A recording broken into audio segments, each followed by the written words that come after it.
اقبال کی جو نظم ہے نا ابلیس کی مجلس شورا، ایک ایک لائن میں ایک ایک جہاں سمو دیا کلندر نے۔ اقبال کے مطالعے کی وسعت کا اندازہ ہو جائے گا آپ کو، کیسے وہ کوزے میں سمندر بند کر دیتا ہے۔ گریک فلسفی سمو دی ہے ایک جملے میں، اور پھر پوری اسلامک تھیولوجی اس سے اگلے ایک مصرے میں پرو دی ہے۔ ابلیس بیٹھا ہوا اپنے مشیروں کے ساتھ اور وہ بات شروع کرتا ہے، غور سے سنیے گا، جملے نہیں ہیں جہان ہے۔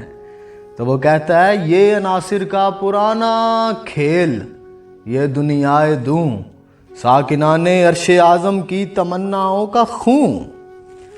اینشینٹ گریک فلسفرز نے نا یہ فلسفہ ایک کائنات دیا تھا سب سے پہلے، کہ یہ ساری دنیا فقط 4 عناصر سے مل کے بنی ہوئی ہے: آگ، ہوا، پانی اور مٹی۔ یہ بہت قابل تحسین بات تھی کہ فقط 4 لفظوں کے اندر سمو دیا پوری کی پوری یونیورس کی داستان کو۔ یہ قابل داد بات تھی ہزاروں سال پہلے۔ پھر جب وقت گزرتا گیا تو اس فلسفے کے اوپر کریٹیسزم آیا، اس میں بڑی ڈیولپمنٹ ہوئی، لیکن یہ جو عناصر کا کی ورڈ تھا نا، اس کے اوپر بہت کام کیا فلسفیوں نے، سائنسدانوں نے۔ یاد رکھیے گا ایک بات، فلسفی is the mother of all sciences. یہاں تک کہ علم الکیمیا اب کہتا ہے کہ ٹوٹل آلموسٹ 118 ایلیمنٹ سے مل کے بنی ہوئی ہے یہ پوری یونیورس۔ زندگی کیا ہے؟ عناصر میں ظہور ترتیب، اور موت کیا ہے؟ انہی اجزاء کا پریشان ہونا۔ تو ابلیس اشارہ کر کے کہتا ہے اس پوری دنیا کی طرف کہ یہ عناصر کا پرانا کھیل، یہ دنیا دوں، اور پھر اگلا اشارہ کرتا ہے وہ انسان کی طرف اور کہتا ہے ساکنان عرش اعظم کی تمناؤں کا خون۔ وَإِذْ قَالَ رَبُّكَ لِلْمَلَائِكَةِ إِنِّي جَاعِلٌ فِي الْأَرْضِ خلیفہ۔ کہیں نہ کہیں خواہش تو تھی نا سب کو کہ اتنا بڑا ٹائٹل ہے، کاش انہیں اسائن ہو جائے۔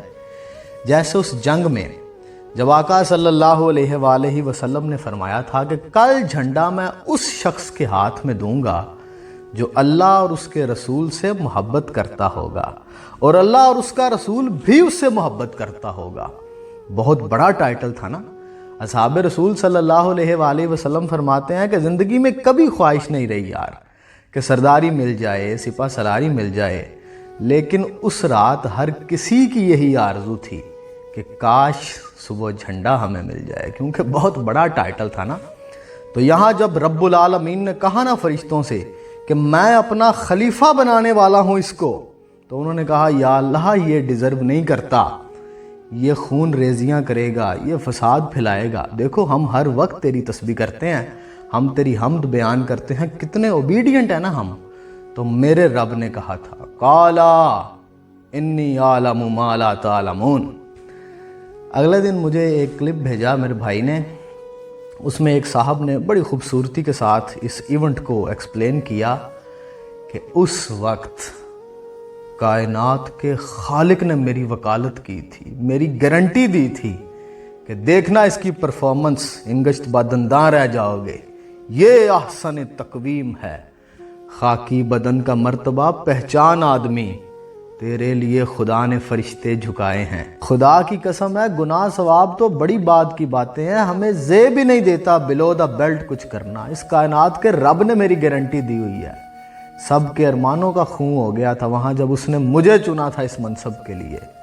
تو کچھ بھی کرنے سے پہلے صرف اس لمحے کو سوچ لیا کریں کہ آپ کا ٹائٹل کیا ہے، آپ کی ویلیو کیا ہے، آپ ہیں کون۔ آپ کو زیب دیتا ہے کہ آپ کائنات میں اس زمین میں یہ کرتے پھرے جو آپ کر رہے ہیں۔ کیا سوچیں گی تمام مخلوقات، اتنا بڑا ٹائٹل لے کے یہ کیا کر رہا ہے یہاں پہ۔ وہ ایک خیال، وہ ایک جملہ آپ اپنے ذہن میں بٹھا لیں، خود کو پہچاننا بہت اہم ہے۔ کتنا حسین خیال تھا میں کن سے پیشتر، صحیح کہا تھا نا ابلیس نے میری طرف اشارہ کر کے کہ ساکنان عرش اعظم کی تمناؤں کا خون۔ اقبال کی شاعری یہی بتاتی ہے کہ انسان اصل میں کیا ہے، انسان کا مقام کیا ہے، خود کو پہچان جائے، یہی تو ٹاسک ہے۔ من عرف نفسہ